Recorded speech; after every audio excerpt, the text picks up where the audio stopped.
moi je suis venu dans le hip-hop, mais pas... au début, j'étais un grand danseur à Caï, dans ma région natale, avant de venir au mouvement. Donc, je mettais Michael Jackson. Je faisais du breakdance comme ça, voilà. Donc, comme je partais voir les concerts de mes grands frères, c'est ça qui m'a poussé à venir dans les mouvements. Et puis, mon idole, à l'époque, c'était DMX, le rappeur américain, là. Après, en France aussi, mon idole, c'était un groupe qui s'appelle Mano. Mano, ceux qui chantent la tribu des Danar. Donc, c'est ça qui m'a poussé à venir dans les rap.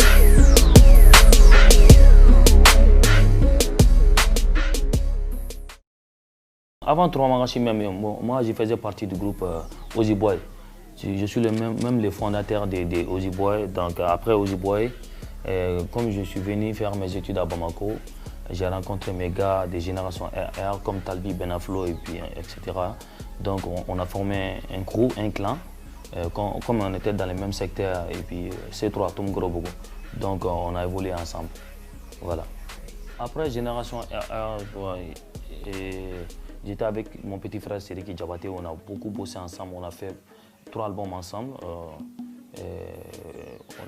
J'ai fait un album avant lui qui s'appelle V-First. V-First, c'est le premier. C'est sorti en 2009, le 10 octobre 2009.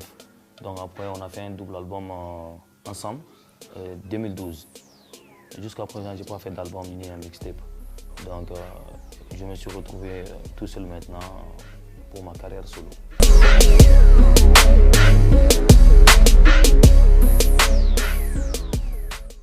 Quand tu es dans un groupe, tu ne peux pas faire ce que tu veux hein, parce que il faut, tu roules avec les autres. Mais quand tu es seul, tu crées ton plan, donc tu es à l'aise, quoi.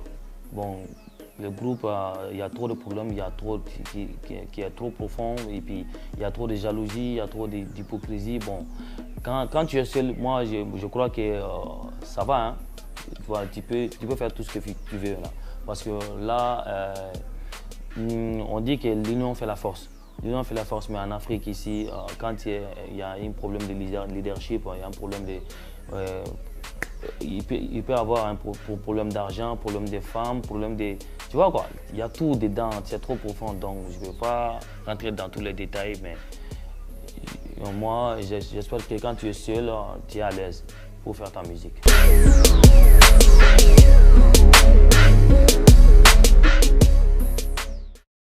Bon, Ibawan a fait un clash, un gros clash. Moi-même, je n'ai pas aimé, mais c'est le cœur, quoi. Donc, je ne veux pas revenir à cela parce que je veux toujours avancer. Les clashs, là, je les ai mis à côté. Maintenant, je travaille pour convaincre, toujours. Moi, je travaille dur, hein.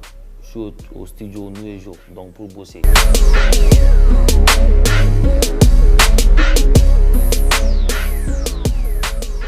Bon, c'était mon rêve de réaliser ça.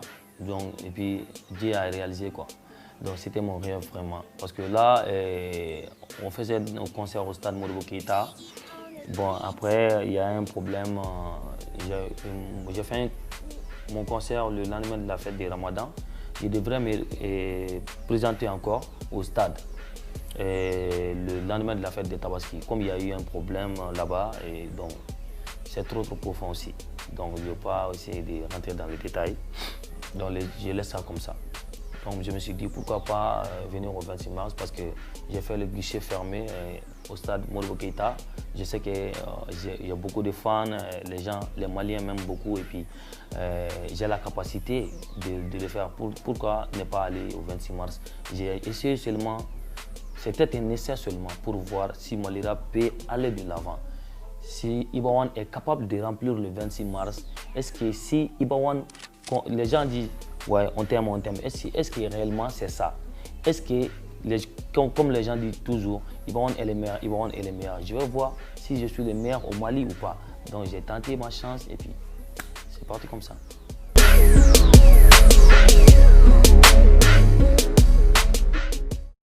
Ouais, vraiment, je remercie Dieu, je remercie tous les Maliens parce que c'est les Maliens qui sont sortis. Hein. Je remercie tous ceux qui ont pris le déplacement depuis dans les sous-régions et dans les régions du Mali. Et je ne fais que remercier tous mes fans, quoi. Tous les fan clubs gladiateurs qui sont au Mali et d'ailleurs. Donc, je remercie tout le monde.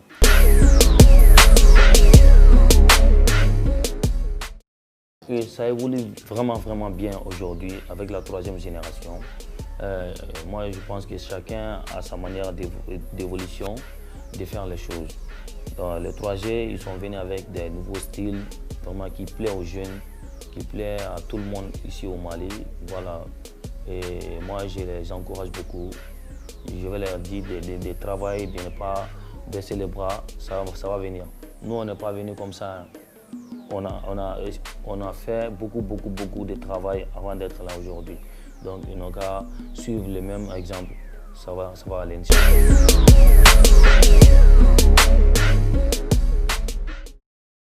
Ouais, bien, on est heureux et puis Dieu merci, ça va tranquille. Je vis chez moi avec ma famille et mon enfant.